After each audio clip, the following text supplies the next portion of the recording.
Hello, my name is Lorna Imerman, and this is the benchmark assignment for week 7 for the Leadership and Management in Public Health class with Dr. Klein. Today, we're going to be talking about the crisis management and what can derail an intervention. And we will be presenting perspectives from public health professional and physical therapy. I have with me Dr. Vicky Belcher. She's a physical therapist at Fort Cavazos, Texas. Um, Thank you. Hello. Hi. So like I mentioned before, we're going to be talking about crisis management and what can make an intervention go many different ways other than what we intended it to be. In this case, the public health problem that was identified was physical inactivity and the effect in overall health in the military population, since Dr. Belcher is a physical therapist with the military. Um, some of the strength and perspective for public health in this um, topic or public health problem, I would say the collaboration with different partners to create different interventions specific to the population, like partnering with other health professionals in areas like health promotion, health education, um, health promotion programs as well. Um, and the equity to give everyone a fair and honest chance to improve their health. But what are your strengths or perspective in this subject as a physical therapist? Well, I think it might be surprising to people who haven't been around the military that someone would say inactivity or deconditioning in the military is a problem. In fact, I used to work with a civilian who had more than 30 years of experience, and she decided to work at then Fort Hood. She thought all her soldiers would be highly motivated, keep all their appointments, and be able to move on. And she found that wasn't quite true, and there are lots of barriers to that. And so I think from a physical therapist perspective, we have to look at the big picture, look at more holistic health, so we can involve all the professionals to work as a team.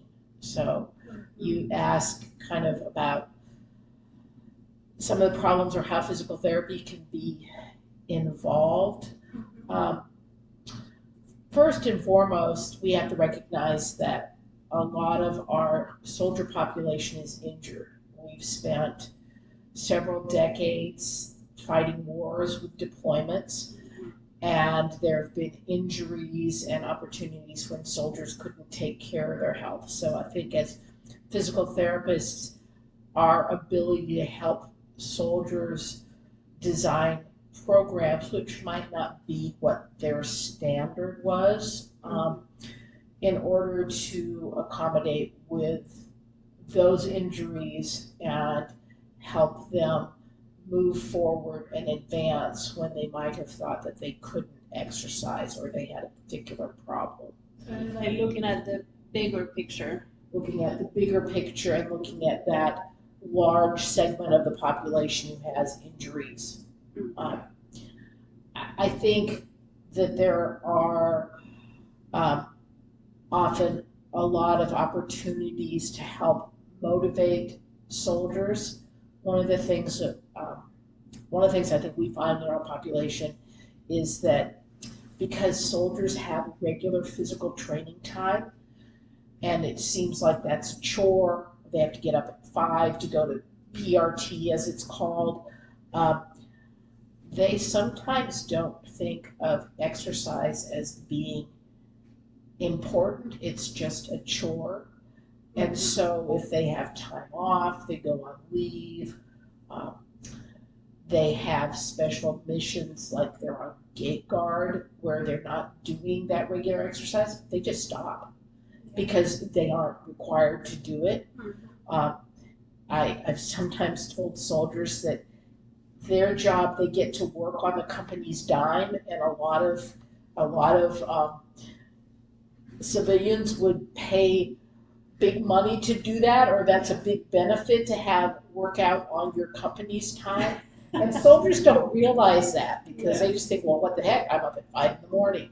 And so finding kind of that way of trying to motivate them that this is not just the job, this is overall to keep you healthy and to make sure that you're healthy, not just when you're a soldier, but for your family. And when you retire or you get out of the Army, that you can still do those things. Yes, that's a very good point because the military is hard. Yeah. It's hard mentally, physically, and they sacrifice so much. Yeah, they do. I think they also have a lot of barriers to thinking when they can exercise. So let's say a soldier goes to the field, and while some people might think, oh, well, they're in the field, they're running and jumping and carrying rucksacks, but there's some soldiers whose field duty is in, a small box or contained area where they're planning fire missions or something. So some of our soldiers, even in the field, might be more sedentary. And so finding creative ways, or when they're deployed, for them to do things like let them think, okay, well, you can't go to the gym, you normally go to the gym. So why don't you use this toolbox or your rucksack, and that can be your used for your strength training for that day. So find ways both in place and location or time when they can sneak things in. Maybe there's a mini break and they can do 5 minutes of stretching as part of a comprehensive program for health and wellness. So you don't have to do 1 hour at a time. You can do 5 minutes here or there when the time allows. And I think that it's sometimes they need creative problem solving because there's so much rigidity in thinking of, here's my exercise time, here's my exercise place, but my gosh, I'm at the National Training Center and I can't do any of these things. Yeah, that is so true. So that leads to our next point on finding a solution to address this health problem. From my end as a public health student, I was thinking of injury prevention programs and promote healthy lifestyles to reduce risk factors for those that are already injured, that they have to keep going. They can't just stop. They have to keep going and reduce those risk factors to prevent further injury. I think that you're right on target with that, because injury prevention is, kind of a mainstay, and the Army's tried to work in many ways with injury prevention, but the programs don't always work. And sometimes they don't work because leadership is not fully engaged. And so using your expertise through public health, using the expertise of professionals such as the physical therapist to work with leadership so they can understand kind of the importance of timing, doing things, not leaving. I mean, it's often that, well, we're so busy because we've got to get ready for a mission, so we don't have time. So all of physical readiness training is canceled because all we have to do is get ready for this next big exercise. And so trying to use evidence-based and use science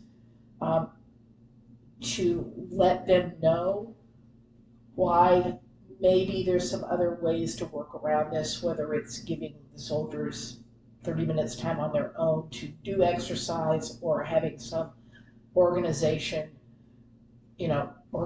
time to do it even though they're very busy. Because if they let off with that and just focus on the direct mission and their soldiers become further deconditioned or unhealthy, then they won't be able to do their mission.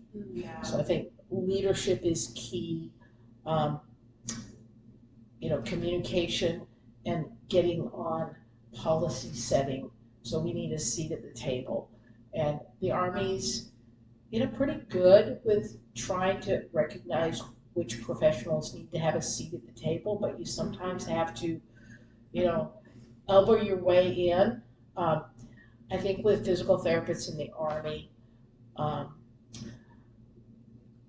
sometimes rank has been an issue in that you can't get to the highest level, but the Army Medical Specialist Corps has its first general officer, and now that we have a general officer who's been very involved in medical issues, then it's easier to get a seat at the table. So when we're making policy relevant to this crisis in activity, trying to focus on health, we have people there who could meet that. And then, whether it's civilians or more junior officer physical therapists along the way, getting their seat at the table at the smaller type units to make sure that they can help with policy.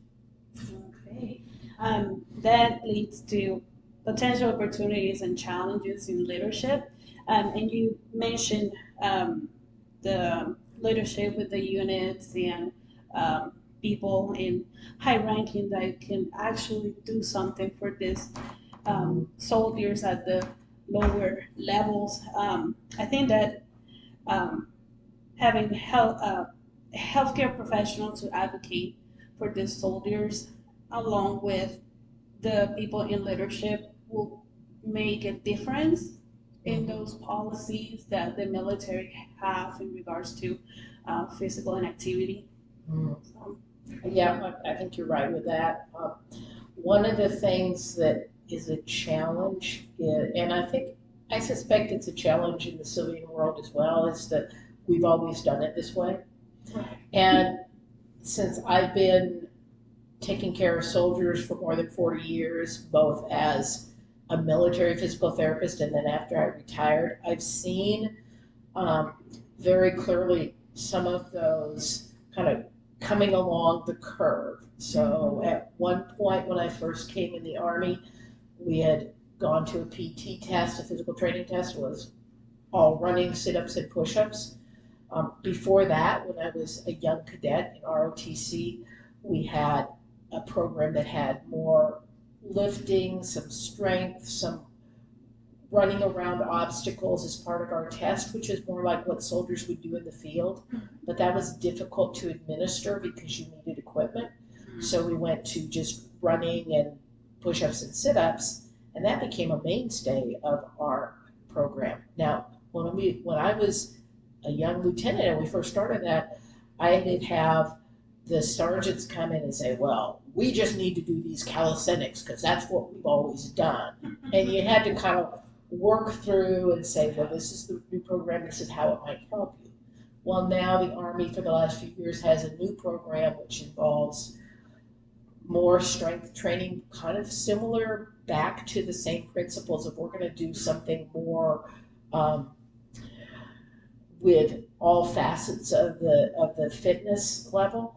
But again, we've had problems with implementation. We've had difficulty. Military culture. It's a military culture, and then political questions. Is this fair to all soldiers? How can we have ways that we can include people who have an injury that might still be able to serve and they can still take a test? So it takes a lot to kind of work around that.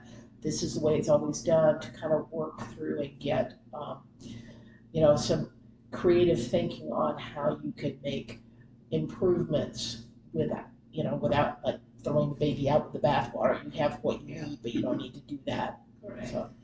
All right. Perfect. Thank you so much, Dr. Belcher, for agreeing for this interview and sharing your expertise and your perspective on this subject and how it affects soldiers and everyone in the military. Thank you so much. You're welcome. Thank you.